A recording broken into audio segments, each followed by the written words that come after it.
Students good morning. आज की class में हम पढ़ेंगे कहानी लेखन का टॉपिक। ये हर किसी क्लास के लिए उपयोगी है, इसे किसी भी क्लास का स्टूडेंट देख सकता है। तो कहानी बेटा आज तक आपने अपने दादा के, नानी के कई लोगों के मुंह से सुनी होगी। तो आपके मन में हमेशा आता होगा ये कहानी का मतलब क्या होता है, कहानी शब्द का क्या मतलब है।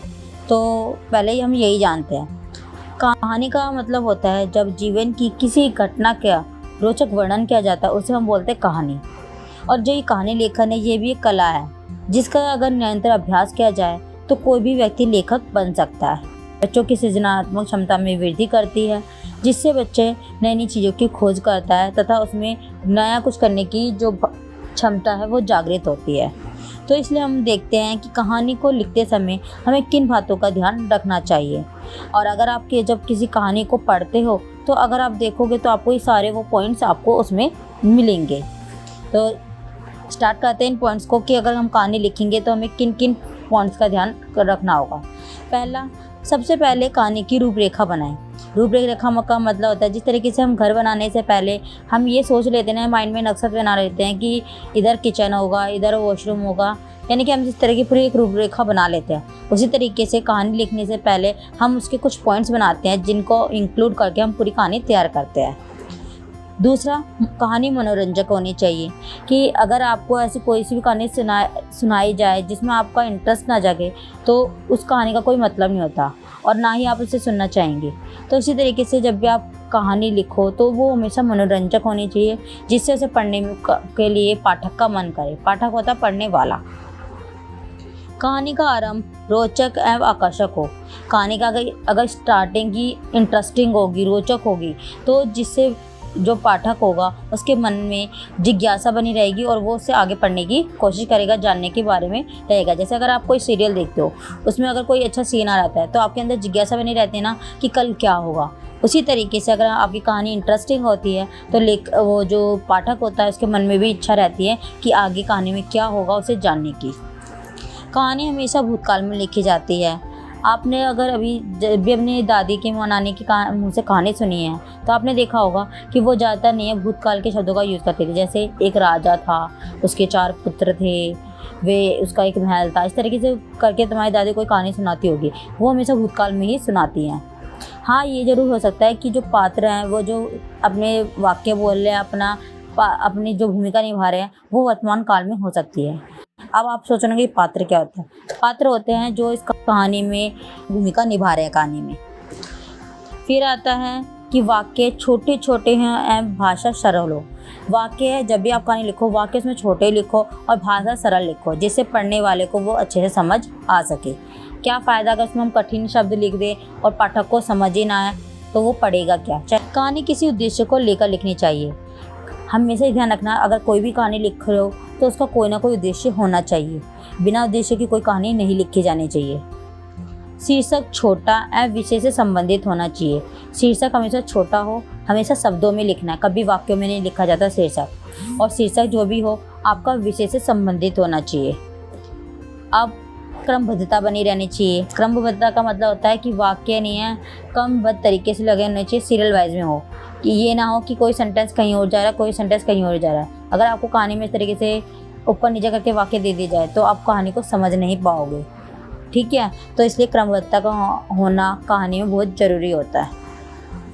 अब आते हैं कि कहानी लिखने कितने तरीके से कहानी लिखी जा सकती है, उनके लिखने की कितनी विधियाँ हैं।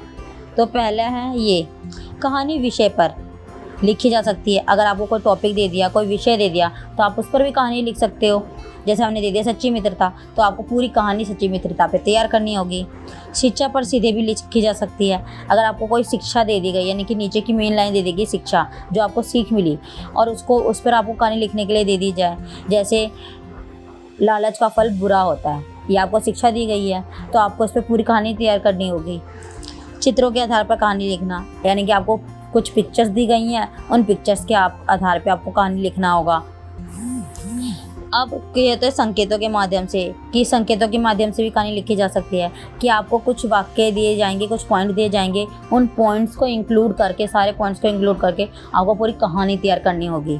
ठीक है, अब आता है कि अपूर्ण कहानी को पूर्ण करना। अपूर्ण कहानी यानी कि कोई भी कहानी ऐसी जो आधी छोड़ दी गई है, उसको बच्चे को नहीं अपने आप अपनी सोच से आधी कहानी को पढ़कर आगे की कहानी खुद तैयार करनी होगी, यानी कि इसे बोलते हैं अपूर्ण कहानी को पूर्ण करना।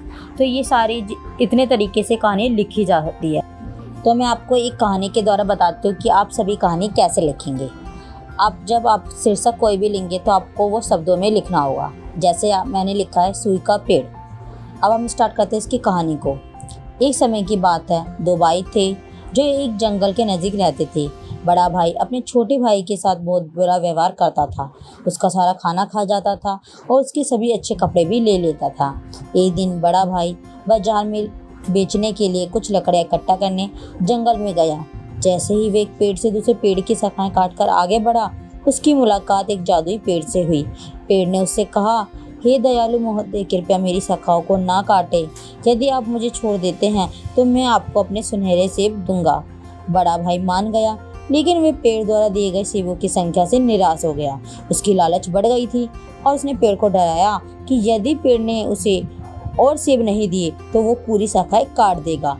सेब देने की बजाय जादू पेड़ ने उस पर अपना क्रोध प्रकट किया और अपनी सैकड़ों छोटी सुई उस पर फेंक दी और सारा जो उसका बड़ा भाई था वो दर्द से कराहते हुए जमीन पर गिर गया और उसका जो सारा शरीर था उस पर सुइयां चुभ गई थी। धीरे धीरे सूरज ढलने लगा। यहाँ छोटा भाई चिंतित हो गया और अपने बड़े भाई की तलाश में निकल पड़ा। उसने अपने बड़े भाई को जब पाया तो देखा कि उसके शरीर पर सैकड़ों सुइयां लगी हुई है। वह उसकी तरफ दौड़ा और उसने प्रत्येक सुई बहुत सावधानी और प्यार से निकाली और उस जादुई वेग से क्षमा भी मांगी अपने भाई के कारनामे पर, जिससे बड़ा भाई उसके साथ किए हुए अपने बुरे व्यवहार के लिए उसे क्षमा मांगता है और उसके मन में जो अच्छा इंसान बनने की भावना जागृत हो जाती है। और जो पेड़ होता है वो उसके दिल में आए इस बदलाव को देखकर खुश होता है और उन्हें बहुत अधिक शेप दे देता है सुनहरे, जिससे उन्हें अपने जीवन में कभी कोई कमी महसूस नहीं होती। तो बेटा अब हमने पूरी कहानी पढ़ी, तो इस कहानी से हमें सीख क्या मिली कि नम्र और दयालु होना महत्वपूर्ण है, क्योंकि इसका फल हमेशा अच्छा ही मिलता है। यह मैंने आपको इस कहानी के माध्यम से भी बता दिया कि आप कहानी कैसे लिखेंगे। तो अब आपके पेपर में कोई सी भी कहानी आ सकती है, चाहे विषय पर आए, चाहे शिक्षा पर आए या चित्र पे आए, तो आप कहानी लिख सकते हो। कहानी लिखने के लिए सबसे ज़्यादा है कल्पना शक्ति का होना।